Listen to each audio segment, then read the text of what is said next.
C'est l'heure de l'opinion de Nicolas Bétou. Bonjour Nicolas. Bonjour Mathieu. Ça n'aura pas duré longtemps. Le gouvernement a renoncé hier au coup de rabot sur les aides à l'emploi à domicile pour les personnes âgées.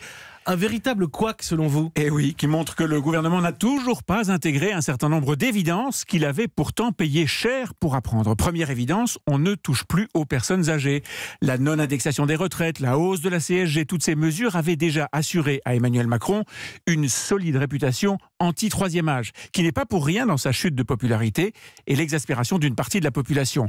Leur donner l'impression qu'on allait cette fois renier l'aide à domicile, c'était vraiment maladroit. Et la deuxième évidence, c'est c'est qu'on ne touche pas impunément aux niches fiscales. Alors je sais bien que ces avantages fiscaux ou sociaux ne sont pas toujours justifiés et que le gouvernement s'est engagé à les réduire, mais ça demande beaucoup de pédagogie, des explications, un argumentaire.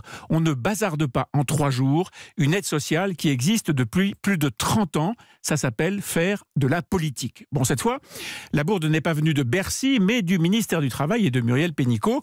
Bruno Le Maire, quant à lui, ne perd jamais une occasion de dire que dans la chasse aux avantages fiscaux, il ne faut pas s'attaquer au service à la personne, et il a raison. Et puis, troisième évidence, le gouvernement doit se mettre en tête que réduire une niche fiscale, c'est augmenter un impôt. Et que la hausse, même minime, d'un seul petit impôt, qui ne touche qu'une petite minorité de Français, eh bien, ça donne à tous les contribuables l'impression que chacun va payer davantage. En somme, ça entretient un climat d'inquiétude générale à l'égard de l'impôt. Et puis ça met par terre tous les arguments du gouvernement sur la réduction de la pression fiscale. Exactement, alors que les impôts baissent vraiment. 10 milliards d'euros cette année, après 10 milliards à peu près l'an dernier. Les gilets jaunes sont passés par là, bien sûr, mais, et c'est là encore une évidence, il ne faut pas oublier les 50 milliards de hausse que François Hollande avait fait subir aux ménages français.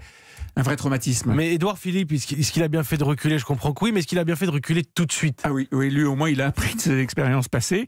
Il y a presque 1 an, jour pour jour, le Premier ministre déclarait crânement que la hausse des taxes sur le gazole était, je cite, parfaitement assumée, même si ça fait mal. Eh bien, on sait ce qui s'est passé depuis. On le sait bien. Merci Nicolas Bétou, directeur du journal L'Opinion, éditorialiste tous les matins, juste avant le journal de 8h sur Europe 1. Europe 1. La météo de Laurent Cabrol à suivre et le journal de 8h présenté par Sonia Mabrouk. Supprimer l'AME serait ridicule. Les mots d'Emmanuel Macron, cette interview exclusive sur Europe 1 ce matin, c'est à la une du journal.